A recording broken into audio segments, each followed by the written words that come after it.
Usually, when the Supreme Court of the United States makes a final ruling on your life, the story is over.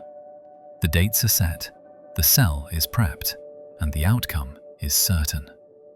But for Troy Leon Gregg, a man who had already cheated death once on the side of a Georgia highway, the highest court in the land was just another obstacle to outrun.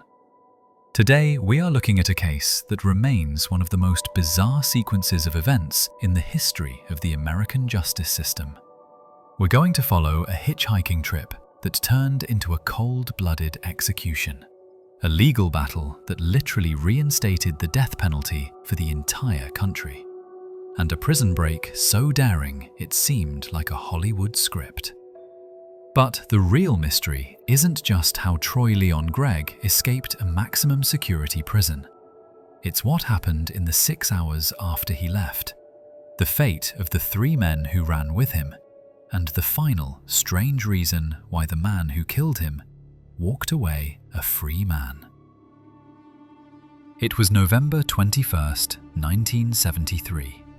Troy Leon Gregg, a 25-year-old with a growing darkness behind his eyes, was standing on the side of the road with his 16-year-old friend, Floyd Allen. They were hitchhiking, looking for a way south. Eventually, a car pulled over. Inside were 2 Floridians, Fred Simmons and Bob Moore. They were dairy farm workers from Delray Beach, and they had a car full of gear and, more importantly, a significant amount of cash. They picked up Troy and Floyd. A few miles down the road, the car broke down. A Florida State Highway patrolman actually picked up the 2 older men, drove them to a dealership to get a different car, and then brought them back to the hitchhikers.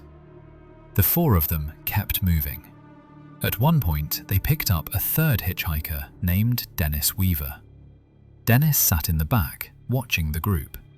He noticed that Fred and Bob were drinking heavily, but Troy was the one behind the wheel. But Dennis Weaver felt something off. When he reached his stop in Atlanta around 11 p.m., he got out and watched the taillights fade away. He didn't know it yet, but he had just walked away from a rolling crime scene.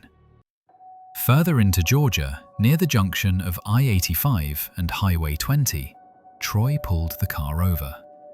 Fred and Bob got out to stretch their legs and walked a short distance away into the darkness. Troy turned to the 16-year-old Floyd and told him to get out. He leaned against the hood of the car, pulled out a .25 caliber pistol, and waited. When Fred and Bob walked back toward the car, Troy didn't say a word. He took aim and fired 3 shots. Both men crumpled to the pavement. But they weren't dead. As they lay there groaning, Troy walked up to them.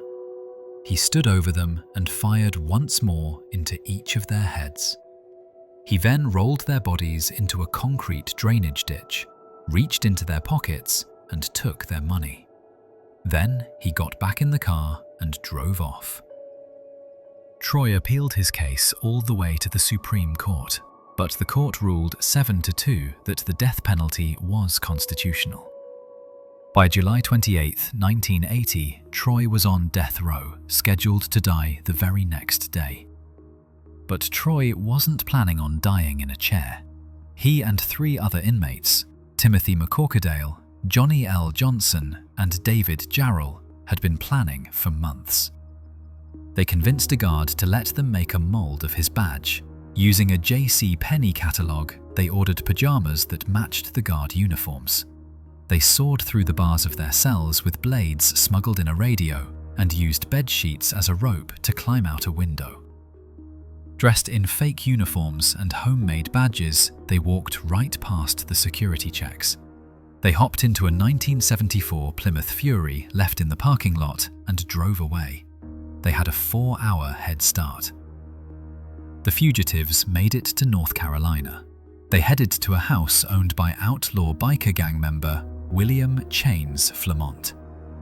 They were free, but Troy Leon Gregg couldn't stop being Troy Leon Gregg. That night, the group went to a biker bar. Troy started drinking heavily and began harassing a barmaid. When she rejected him, Troy became violent. He didn't realize she was married to outlaw biker James "Butch" Horn. Butch Horn and some other locals dragged Troy outside.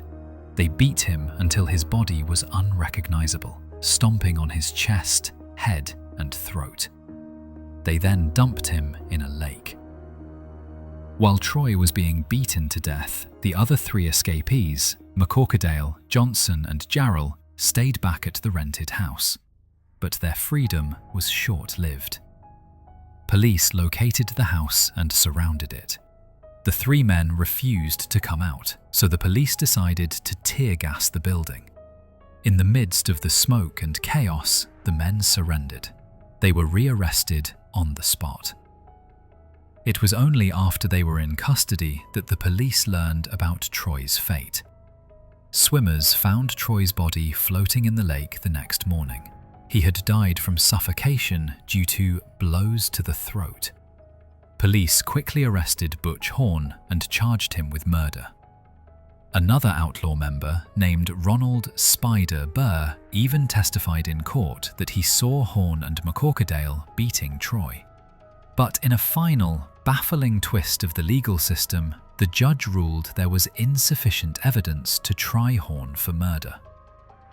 3 men went back to the cells they had just escaped from. One man was beaten so badly he could only be identified by his tattoos.